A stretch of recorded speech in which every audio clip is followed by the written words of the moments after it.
Where the Mountain Meets the Moon, chapter 38. And there's a little, like a basket or a box with supplies and a butterfly. As Minli and Dragon followed Dafu up the harsh landscape, the wind blew wildly.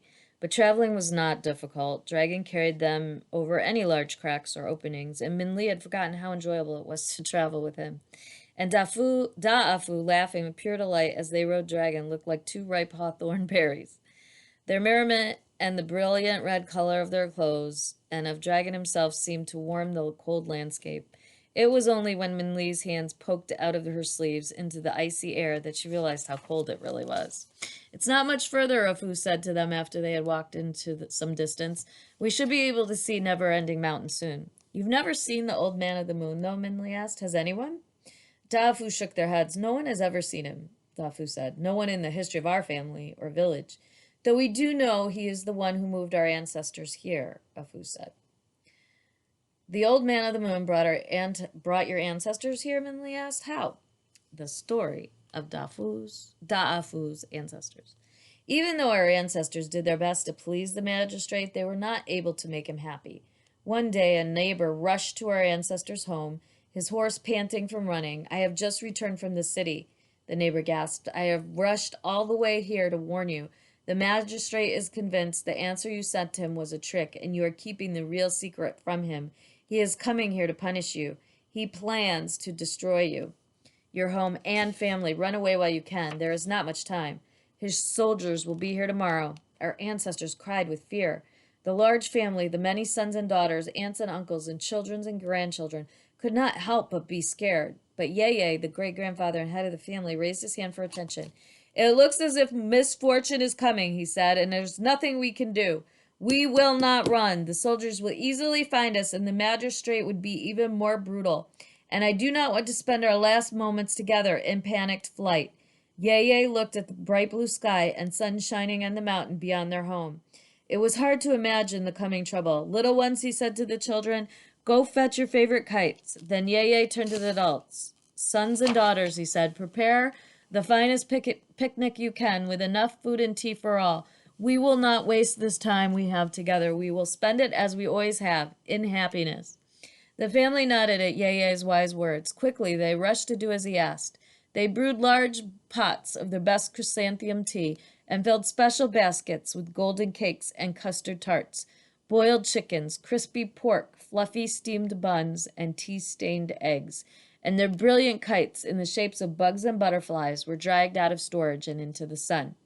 Yeye smiled at his family as they finished their tasks. He carried his favorite books of poetry, stories, and songs in a bag. Come, he said, let us climb the mountain. So together with the tree leaves waving farewell, the family made their way up the mountain. They climbed high so the kites could fly without the trees getting in the way. When there was nothing between them and the sky, they stopped, and they had a delightful time.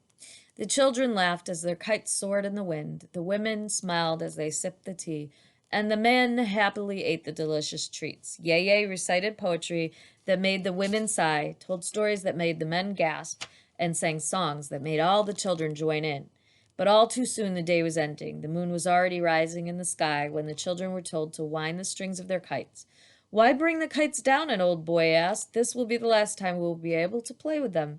Yes, a girl said, let them fly for as long as they can. So instead of bringing the kites in, they cut the strings. As the kites were freed, a strong gust of wind burst from the sky. One by one, the butterflies and dragons disappeared as if flying home to the moon. As the kites vanished from sight, there was a sad sigh. No one spoke, but they all wished for an escape from tomorrow's tragedy. Quietly, the family packed their belongings and began to climb down the mountain. They walked a long time, so long that the moon rose overhead, and they began to shiver with cold. Are we lost? The child asked. This does not look like the way home. That's impossible, his mother told him. How can we be lost? There is no other direction than down. But the boy is right, Yeye said. Look at the rock before us. We have climbed the mountain many times, yet I have never seen this rock, or any rock of this type before. And there are no trees, a young girl said. Always there were trees below us, and now there is just more rock. It's colder, too, another said. It is much too cold for an early autumn night. What has happened? A woman asked. I think, Yeye said, we are no longer on our mountain. Somehow we are on a different one. How is that possible? A man asked, and why? Before Yeye could open his mouth to reply, one of the children shouted. Home! She cried. Our home is right there. And it was their home. The dark red gates were wide open, allowing them to see light shining from the windows of their houses. Their chickens squawked a greeting, and their dogs jumped through the gates with cheerful barks.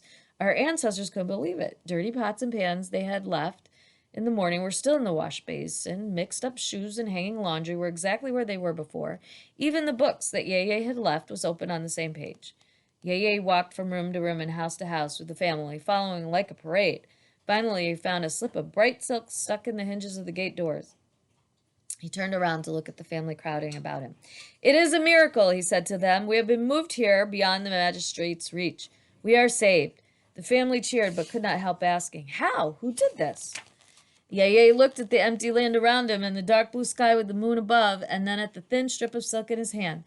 This silk is from one of the children's kites. The kites brought our wishes up to the old man of the moon, and he must have decided that our destinies lay here, Yeye said, and he motioned upward. From there is only one other here with us tonight. It is only us and the moon. And your family has been here ever since? Dragon asked. Both children nodded. For over 100 years, our family has lived on the mountain, and we keep growing. Sometimes we travel down the mountain. Sometimes people come to us. Anyone who visits is welcome to call our place home. So Minli began, but her words died away as Dafu pointed toward the horizon. Minli and Dragon followed his hand and finally saw what could only be Never-Ending Mountain, home of the old man of the moon.